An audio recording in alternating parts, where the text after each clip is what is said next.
अस्सलाम अलैकुम दोस्तों, आप देख रहे हैं universal.com। आज की वीडियो में कायदे अज़म मोहम्मद अली जिन्ना के बारे वो दिलचस्प मालूमात फराहम की जाएंगी जो कि अपने इससे पहले न कहीं से सुनी होंगी और न ही पढ़ी होंगी। वीडियो शुरू करने से पहले अब दोस्तों से गुजारिश है कि हमारे चैनल को लाजमी सब्सक्राइब कर लें और साथ वाले नोटिफिकेशन बेल आइकन को भी ऑल पर क्लिक कर लें ताकि हमारे आइंदा आने वाले वीडियोस आपको बर वक्त मिलते रहें।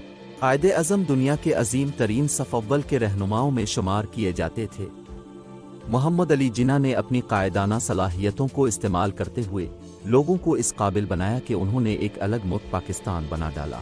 मोहम्मद अली जिन्ना जो 25 दिसंबर 1876 को पैदा हुए थे, एक ऐसे रहनुमा थे जिनका मुसलमान और दूसरे ममालिक के लोग भी एहतराम और तारीफ करते थे। कायदे अज़म के यौम पैदाइश की मुनासबत से आज हम आपको उनके बारे में कुछ हक़ाइक़ फराहम कर रहे हैं। गांधी जी सिर्फ धोती पहने नजर आते थे, लेकिन कायदे अज़म मोहम्मद अली जिन्ना हमेशा अपने बेहतरीन लिबास में नजर आते थे। अपने वक्त के बेहतरीन दर्जियों ने कायदे अज़म के लिबास को बनाने के लिए बेहतरीन कपड़े का इस्तेमाल किया जो कि मुस्तकिल अंदाज में होता था। 200 से ज़ायद सूट और लातादाद टाइयाँ उनके पास मौजूद थी।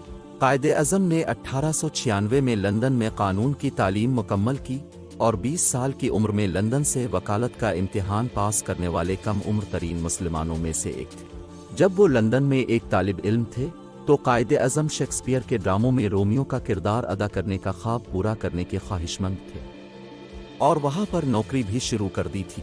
इसके अलावा उन्होंने अपने वालिद से तहरीरी तौर पर इजाज़त भी मांगी थी।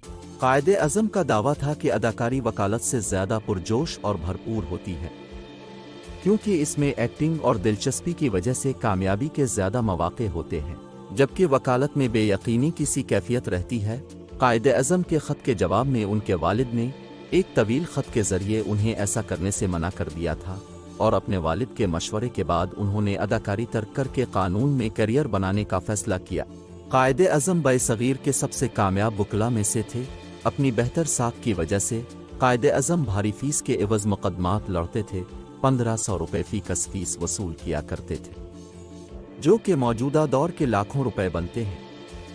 लेकिन जब कायदे अज़म पाकिस्तान पहुँचे तो उन्होंने बतौर गवर्नर जनरल अपनी तनख्वाह सिर्फ 1 रुपया माहाना मुकर्रर की।